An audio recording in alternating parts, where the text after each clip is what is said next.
listening to another round of 20-Minute Veto with your special hosts, Sean. And Heather. And I'm tonight's special guest, Zach Schwartz. Thank you so much for joining us tonight on 20-Minute Veto. We've got a wonderful, fresh new film, or relatively fresh new film in store for you tonight. It's very exciting to talk about the Finnish, now classic, Sisu.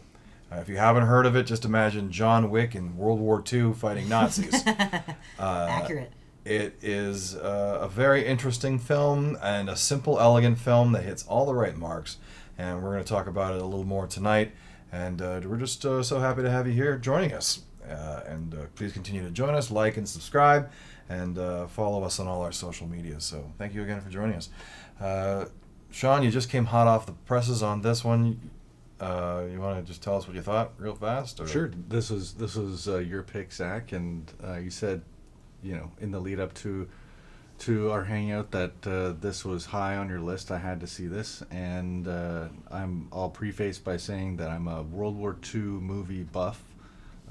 Saving Private Ryan got me into them, and even though we maybe we could discuss that sometime, because that definitely was near the top of my list until you pointed out something integral, and it's kind of fallen. But anyways, the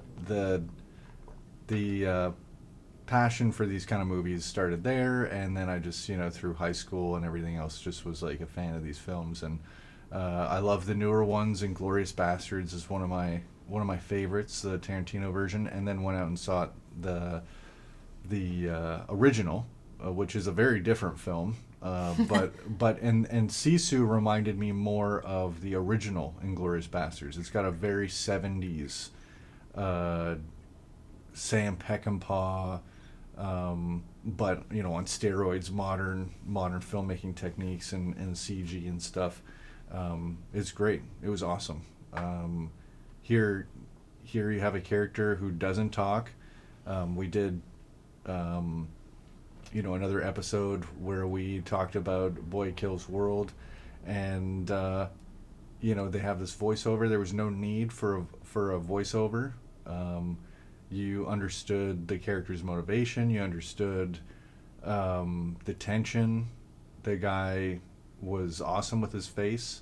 He could have been just a stoic killing machine the whole time, but we get that one moment where he gets into the truck where they have female prisoners, and his face completely changes. You see like the humanity.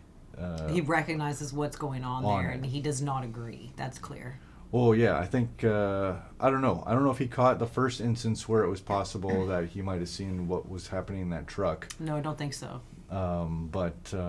But we see what's happening in that truck. Yeah, we understand what's going on with the truck, but I think that moment where he climbs through with the gun and turns around and is confronted with all of those women in various states of disrepair, for lack of a better trauma, for a better word, you see it in his face, and he knows what's going on, and he immediately hands them guns to defend themselves. The guy was great at getting the point across, and the action was tight, and the set pieces were great. I don't know what the budget was on this film. I'm gonna say it's not a $200 million budget movie, but man, it you don't need that. This is proof you don't need that if the pieces or the components you have are nice and tight, and the story is good and simple. You can do a lot with just a couple of trucks and one tank and one motorcycle, and what was like 35 guys. You can do a lot with that, and I loved it. It was fantastic. The main actor, I forget his name. It was already. Jorma something, but I don't remember his last name, unfortunately. But he was great. Awesome. The kind of prospector. I thought that was interesting. You have somebody who's very familiar with the old ways, of prospecting and all that kind of stuff. He's in his tent, and you have all the bombers fly over at the very beginning of the movie, and the guy, the Germans in the tank and everything, they're so accustomed to their tech, and this guy is old enough to have lived through, at least hearing about World War One. I don't know that Finland took part in World War One. I can't say off the top of my head right now, but he's old enough to have been through both world wars, if that was a thing for him, and he's still tied to the old ways where he's fighting Germans in a tank with a pickaxe, and then how comfortable the Germans are, who are fully in with their tank and planes and everything. I don't know, it just got me thinking about how these moments in history, World War One, World War Two, where it's like two different times converging into one, and I thought that was an interesting. I don't know if that was meant to be there, but it was something I picked up, and great movie, excellent, absolute recommend. Probably the best World War II movie I've seen. World War II action movie, maybe not like kind of historical. It's not like Dunkirk, where Dunkirk is kind of more of a drama set in wartime. This is an action movie, an action war film, and excellent. It's well worth the hour and a half. It didn't even feel like an hour and a half. That felt like it flew by. 70 minutes or something like that. It was awesome movie. Thank you for introducing us to it. I've been trying to find this one. This is a hard one to come by. So excellent. And I can't wait to watch the second one. Right.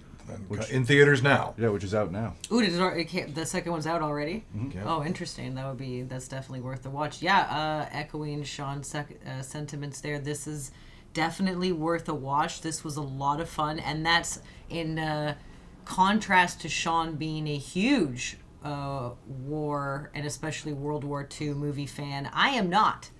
I tend to not like a lot of them, including some of the big ones. I would have a lot of hot takes, I think, on a lot of the war movies. It's just not my jam, just not my flavor. Nothing wrong with them.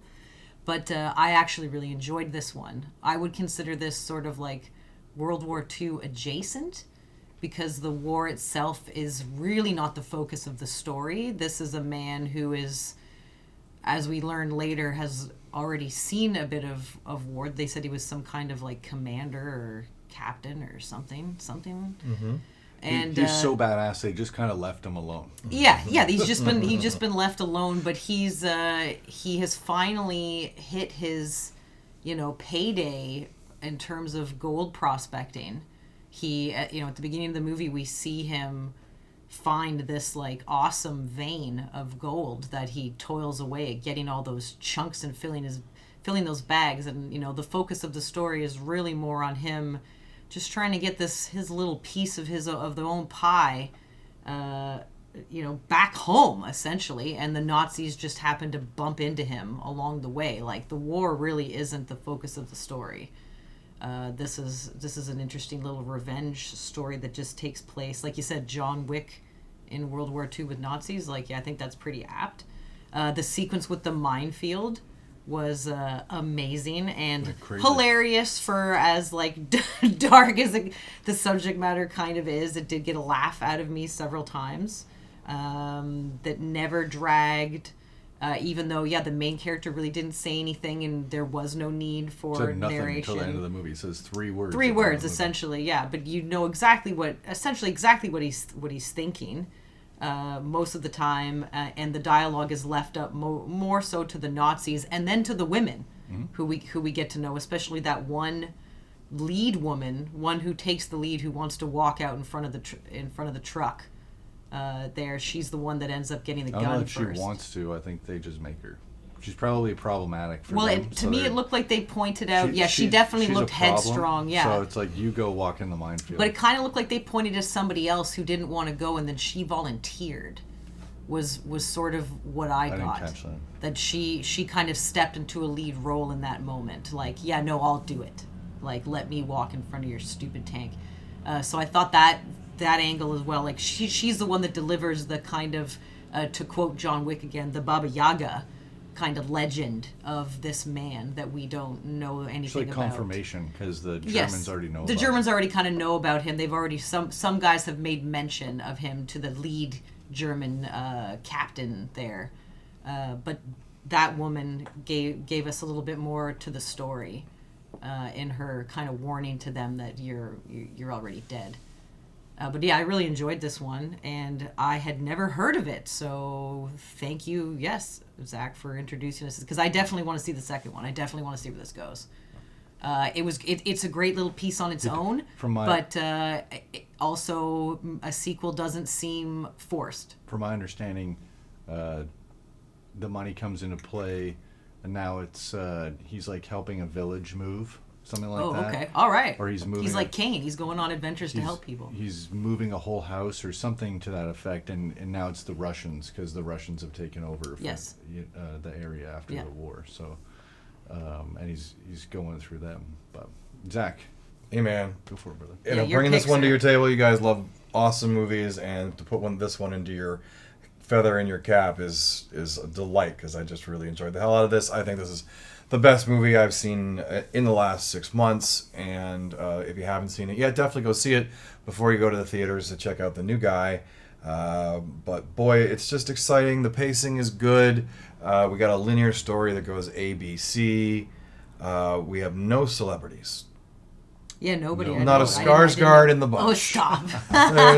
You did it to yourself. There was but it makes it real. Suddenly, I'm not watching for Bradley Cooper.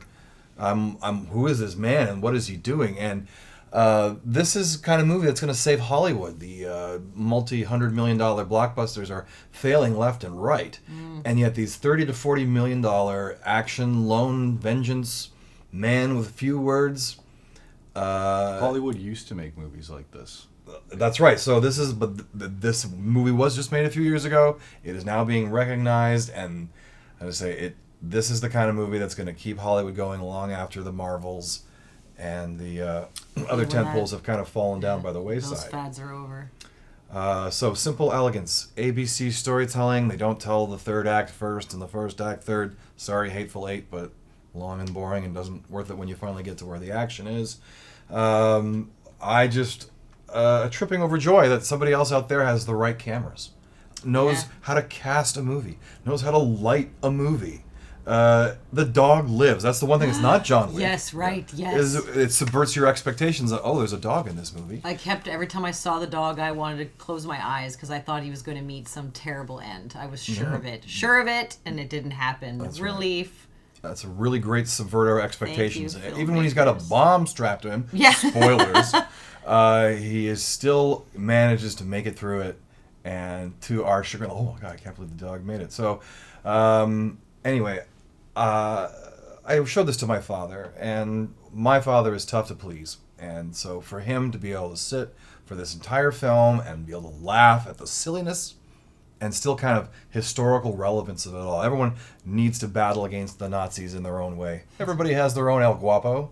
And for my father and his generation, the Nazis are still very prevalent. So whether it's in Finland or whether it's in the Netherlands or whatever, seeing good guys rise up against an ultimate evil is satisfying. And this film proves that even though no one heard of it, it got greenlit a second movie, and we're going to get more of this. If you think that he's going to fight the Russians, he could be fighting aliens. Anything. It's fun. I want to see this guy take on the world. It's the Hunger Games.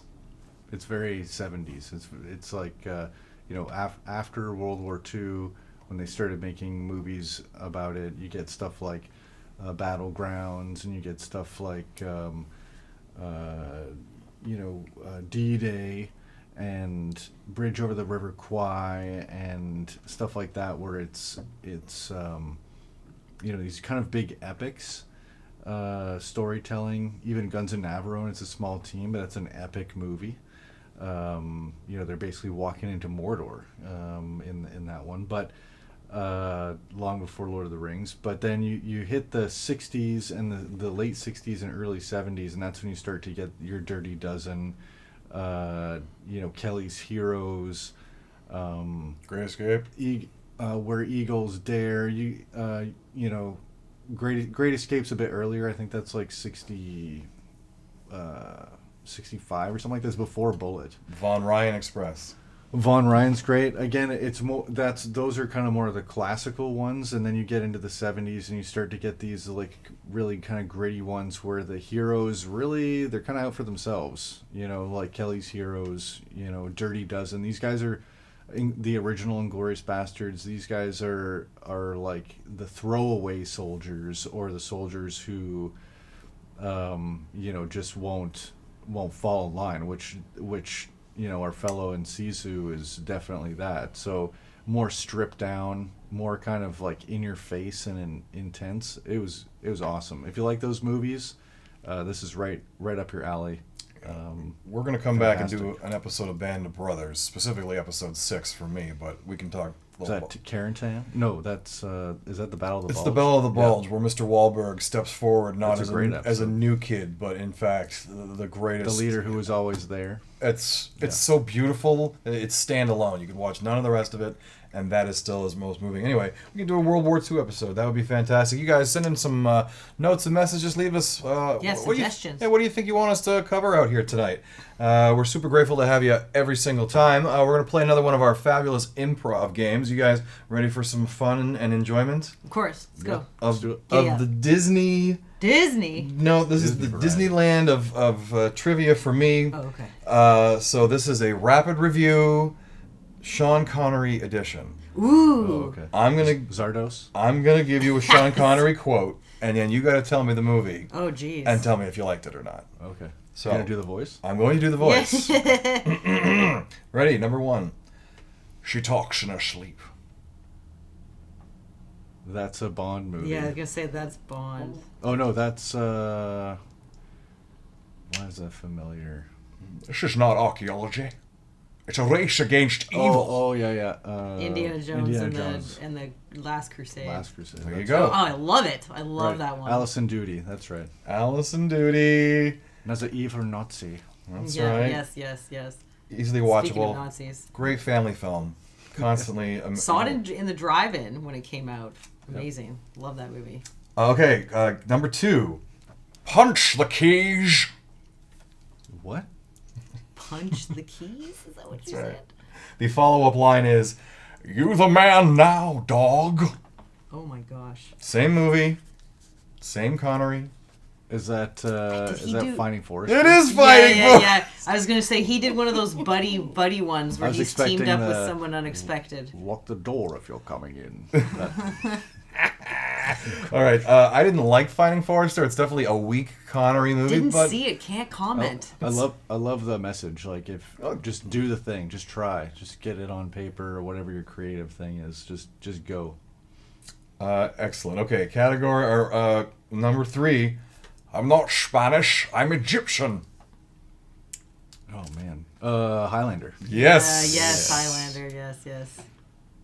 Excellent. One of the greatest movies ever made. I love Highlander 2. Like, it's a lot of crap, but I love Highlander 2. As a standalone in a world built by first one, I'll watch the second one just as often as I've watched the first one. It's even more epic. Like the second one is super epic. It's weird. I still haven't seen the third one. I'm so curious. Mario Van Peebles, man. I saw it for my birthday one year. All right, number 4. Losers always whine about doing their best. That's The Rock, yeah. Winners go home and fuck the prom queen. The prom queen. As I've said, this is my favorite movie, top 5. Carla was the prom queen. Really? It's the greatest really I've ever heard in the history of cinema. I take pleasure in gutting you, boy. Anytime, anywhere out there in the universe, call me. I'll come watch this movie with you. All right, and now question number 5. Man was born to hunt and kill. This is the trickiest one. But you already said it. So that's your hint, is that you've already said the name of the movie. I already said it. Yeah, you did. Zardos? That's right, it is Zardos! This movie is nuts and bonzer and stony baloney. If you ever just need to hang out with yourself and have a good time. Do you agree or disagree? I've only seen chunks of it. Yeah, same. I've never seen. I always caught this one when it was on like late night TV kind of a thing. So can't say I've seen it in its entirety. But I agree that what I've seen is batshit. It's out of control. It's definitely in that Logan's Run. Yeah. He missed out on Star Wars and signed up for this one. Omega Man. Yeah. All of those things. And They should have known when they handed him the S&M costume that he was in the wrong movie. He just looks He looks confused in everything yeah. that I've seen. He's embarrassed to be in a red diaper and is carrying that in the whole film. But that being said, please watch, especially with Wicked coming out. It's definitely a good pairing. Zardos and Wicked? Yeah, absolutely. Zardos and Wicked. Absolutely. You'll have to wait and see when you see the film. Hey guys, thank you so much for joining us on another episode of 20 Minute Veto. I'm Zach Schwartz. Sean, here for you. Heather. And we'll veto you later. Cheers. Bye.